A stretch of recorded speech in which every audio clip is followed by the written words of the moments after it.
यह दुगने से अधिक बढ़ा है। आज 1,56,000 करोड़ रुपए की राशि केवल यानी 1,47,000 करोड़ रुपए की राशि प्रदेश के अंदर कैपिटल एक्सपेंडिचर पर ही खर्च होगा। एक बड़ी राशि है, पहले की तुलना में दुगने से अधिक राशि है।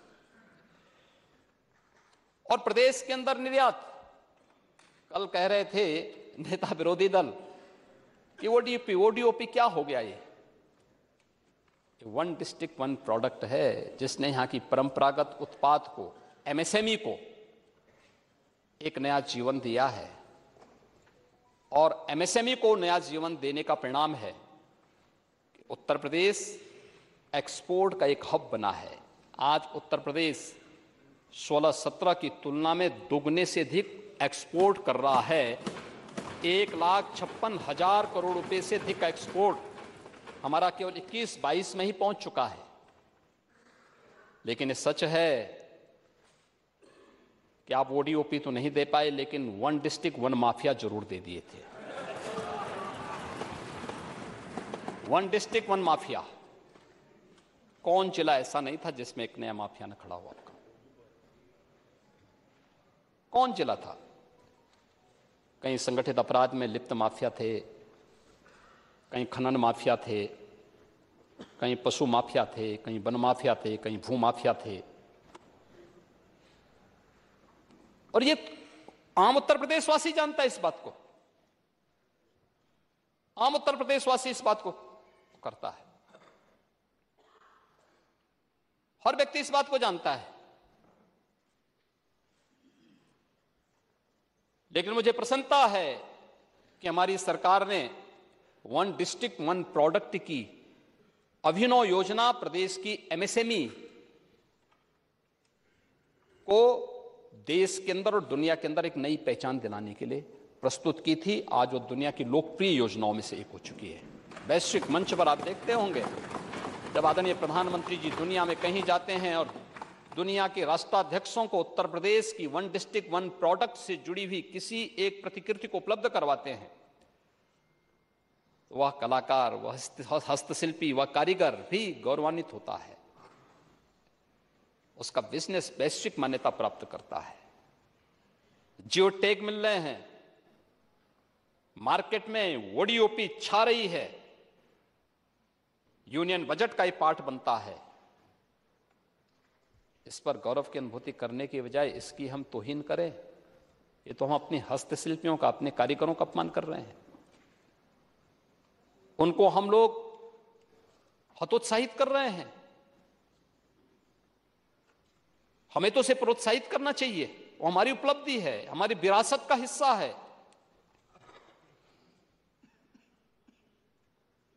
आपके लिए वो जाति का विषय हो सकता है, हमारे लिए एक हस्तशिल्पी, एक कारीगर की कला का, उसके हुनर का सम्मान है। और उसको सम्मान देने के लिए वन डिस्ट्रिक्ट वन प्रोडक्ट के लिए हम लोगों ने अनेक प्रकार की योजनाएं चालू की हैं। इसकी हम चर्चा भी करेंगे अभी। महोदय, हर बजट, इस बजट में जो व्यवस्था की गई है, अन्य क्षेत्रों में अलग अलग सेक्टर में अलग अलग कार्य किए गए, और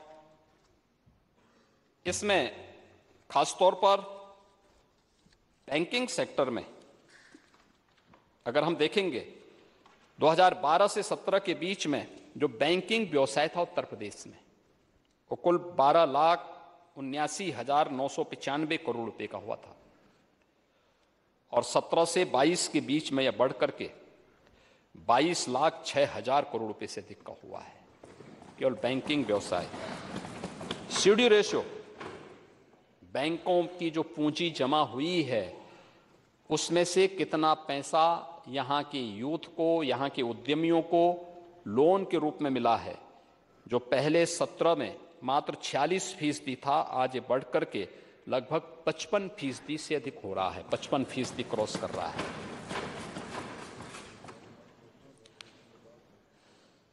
महोदय, 17 से 22 के बीच में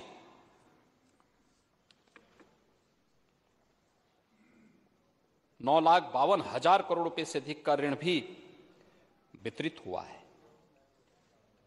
यानी एक वह तस्वीर सबके सामने आ रही है, उत्तर प्रदेश की उन नौजवानों के आकांक्षाओं को पूर्ति करने का माध्यम कैसे बैंक, वित्तीय संस्थाएं बन रही हैं, उसकी एक झलक ये प्रस्तुत करता है। ये रोजगार का सृजन करता है, यूथ के मन में एक विश्वास भरता है,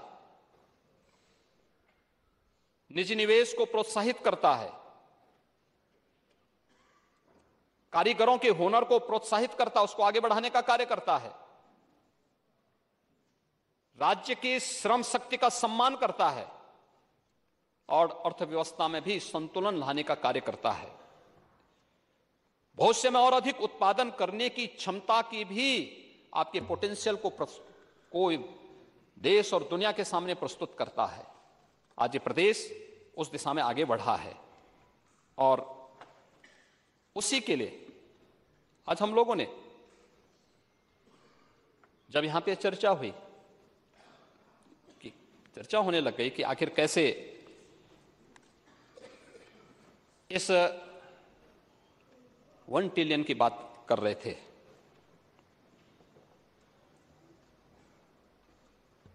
उन्नीस 1946 की घटना है जब भारत के संविधान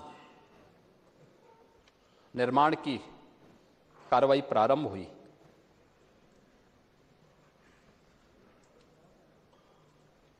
पहली बैठक थी, बाबा साहब भीमराव अंबेडकर ने अपना जो भाषण दिया था, बहुत महत्वपूर्ण भाषण है। उन्होंने उस समय कुछ बात कही थी। उन्होंने कहा था कि लक्ष्य की प्राप्ति के लिए आवश्यक है कि इति को लेकर नहीं, अथ को लेकर के चिंता होनी चाहिए।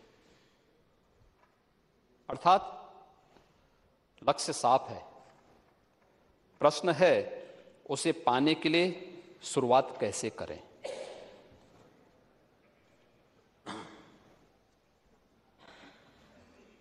इति को नहीं बल्कि अथ को लेकर के चिंता होनी चाहिए, यानी शुरुआत कैसे होनी है। शुरुआत अच्छी होगी तो परिणाम भी अच्छा आएगा। बाबा साहब भीमराव अंबेडकर ने इसे भारत के संविधान के शिल्पी के रूप में बाबा साहब भीमराव अंबेडकर को हर भारतवासी सम्मान की दृष्टि से देखता है, अपार श्रद्धा का भाव रखता है। और जो बात उस समय कही थी बाबा साहब भीमराव अंबेडकर ने, उसी को ध्यान में रख करके हम लोगों ने भी आदरणीय प्रधानमंत्री जी की प्रेरणा से प्रदेश के अंदर देश की आबादी के सबसे बड़े राज्य में कि क्या भूमिका हो सकती है, उत्तर प्रदेश कैसे इस भूमिका का निर्वहन कर सकता है। 5 ट्रिलियन की इकोनॉमी अगर भारत को बनना है तो क्या उत्तर प्रदेश को अपनी आबादी के हिसाब से कंट्रीब्यूशन नहीं करना चाहिए। आज हमारा योगदान क्या है, हर 16-17वां व्यक्ति देश का हर उत्तर प्रदेश में है।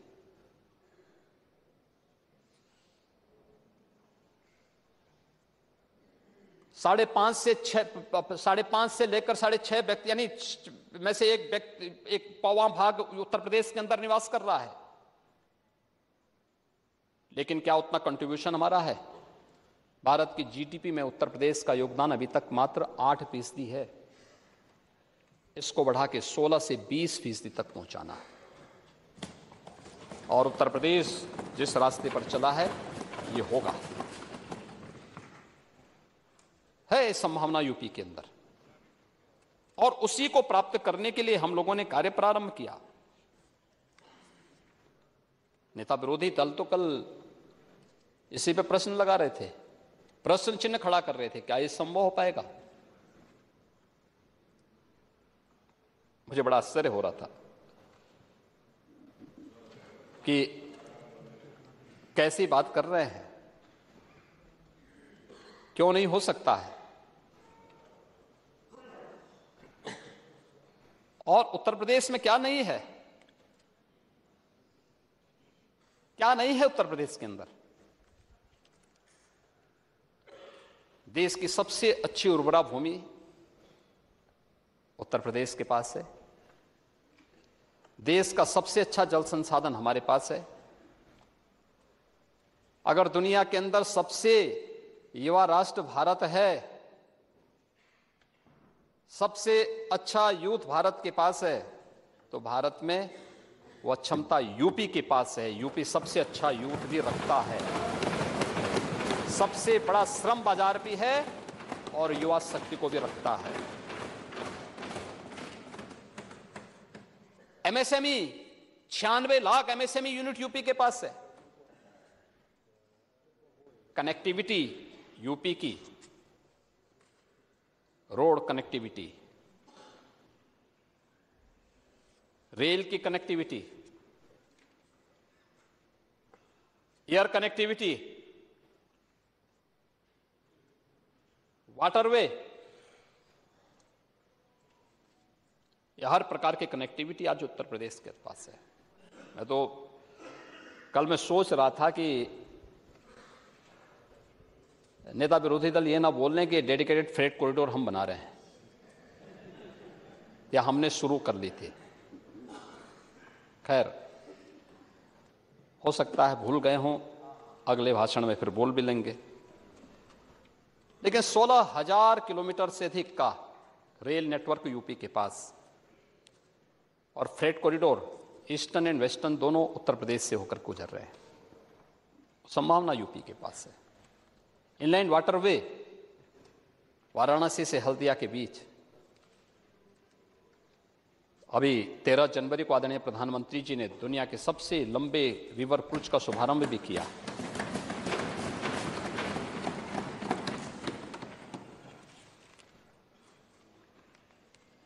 उत्तर प्रदेश के अंदर एयर कनेक्टिविटी बेहतर हुई है, व्यापक संभावनाएं हैं और इसलिए हम इस बात को मान सकते हैं कि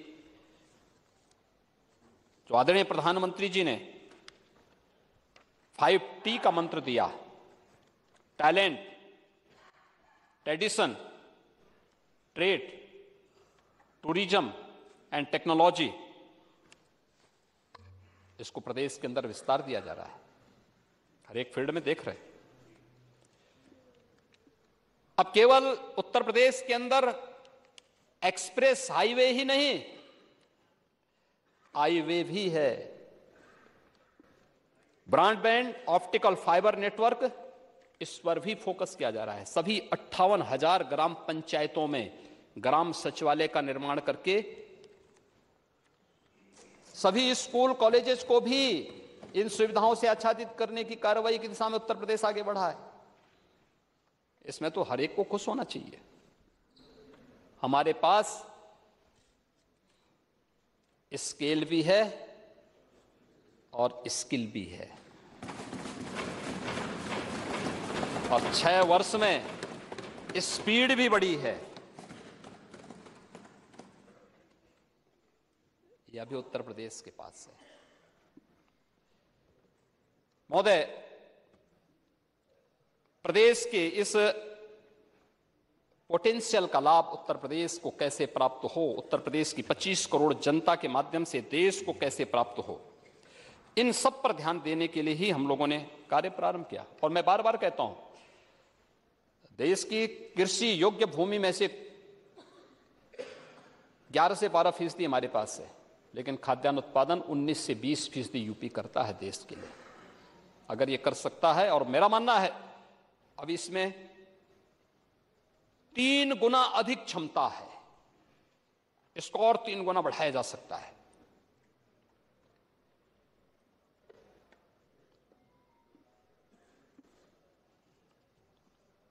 वाराणसी में multi modal terminal, Ghazipur, Rajghat, Ramnagar में, प्रयागराज में भी टर्मिनल बनाने की कार्रवाई प्रारंभ हुई है। फ्लोटिंग टर्मिनल आदि बनने की कार्रवाई तेजी के साथ आगे बढ़ी है, जिससे यहां के उत्पाद को वैश्विक मंच पर पहुंचाने में हम एक व्यवस्था दे सकें। दादरी में भी मल्टी मॉडल लॉजिस्टिक हब और बोड़ाकी में भी मल्टी मॉडल ट्रांसपोर्ट हब ये विकसित किया जा रहा है। वाराणसी में 100 एकड़ भूमि में फ्रेट विलेज विकसित किया जा रहा है और प्रदेश के अंदर इनबाउंड और आउटबाउंड कार्गो के लिए ट्रांसशिपमेंट हब के रूप में यह कार्य करेगा।